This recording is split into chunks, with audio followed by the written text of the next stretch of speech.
Then she looked straight into my eyes and yelled, "You are a liar." She turned to Collins. "And you?" Her voice hardened. "You slept with someone else's fiancée." Collins didn't move. "I love him," he said quietly. The words froze the entire scene. Christy's face turned pale. "You what?" "I love him," Collins repeated. "And he loves me." I felt my heart pounding violently. "Collins," I whispered nervously. Christy's hands were still gripping my collar. Her breathing was fast. Her eyes burned with betrayal. For a moment, nobody spoke. Then she slapped me. The sound echoed across the hotel entrance. "You lied to me," she screamed. "You lied to my family. You lied to everyone." People around us murmured in shock. I struggled to stand up properly. "Christy, please," I said quietly. "Let's talk somewhere else." But she wasn't ready to calm down. "Talk?" she shouted. "You were in a hotel room with another man." Her voice cracked as tears filled her eyes. "You humiliated me." Scene shifts slightly. Behind the small crowd, Collins stood frozen. His face had lost all color. He looked like a man watching his life collapse in slow motion. Christy suddenly noticed him. Her eyes locked onto his. "That's him," she yelled, pointing. "That's the man." The crowd turned toward Collins instantly. Whispers spread like wildfire. "Is that the guy? They were together? Two men." Collins stepped backward slowly. He looked at me. Fear. Regret. Panic. All written across his face. "Larry," he whispered. Christy rushed toward him before he could move further. "You," she shouted.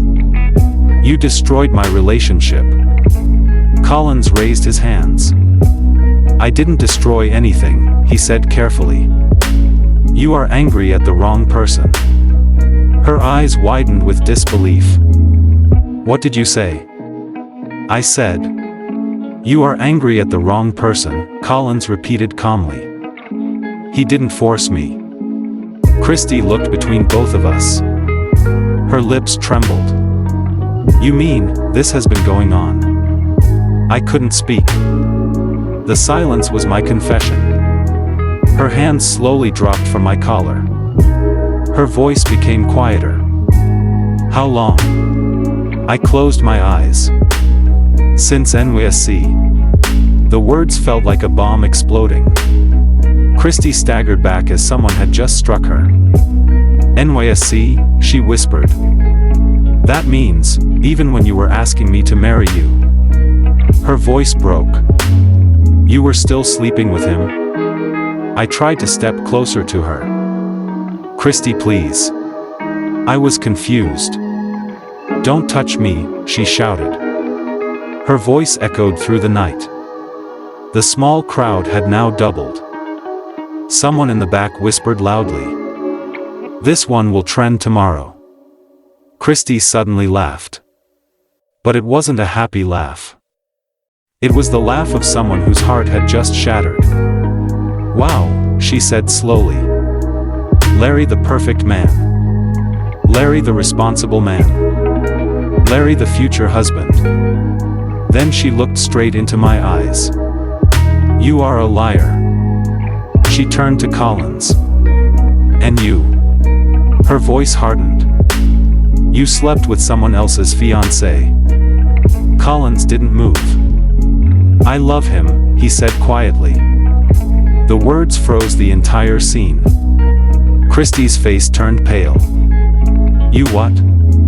"I love him," Collins repeated. "And he loves me." I felt my heart pounding violently. "Collins," I whispered nervously. But he continued. "Christy deserves the truth." Christy stared at me. "Is that true?" My mouth went dry. Every eye around us was now fixed on my face. Waiting. Watching. Judging. I could hear my heartbeat louder than the traffic. Finally. I spoke. Yes. Christy took a slow step backward. Tears rolled down her cheeks. You mean, everything was fake? I shook my head weakly. No. I cared about you. But I loved him. The silence that followed was terrifying. Christy wiped her tears slowly. Then she pulled out her phone. My stomach dropped instantly. Christy, I said carefully. What are you doing? She looked up at me. Her eyes were cold now. Colder than I had ever seen before. You think this ends here? She said. My brothers will hear about this tonight. She paused. And so will your mother. My blood froze. Christy, please. But she had already started dialing. The phone rang. Once. Twice. 3 times. Then someone answered. Hello? A deep male voice spoke from the phone. Christy's voice trembled with rage. Brother. I just caught Larry in a hotel with another man. The color drained completely from my face. And the worst part?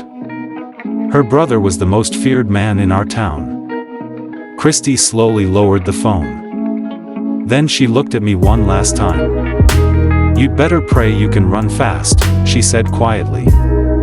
Because my brothers are coming. Fade to black. And at that moment, I realized something terrifying. Running might not save us. Because Christy's brothers already live in this city. Subscribe to this channel so you'll be notified of new videos.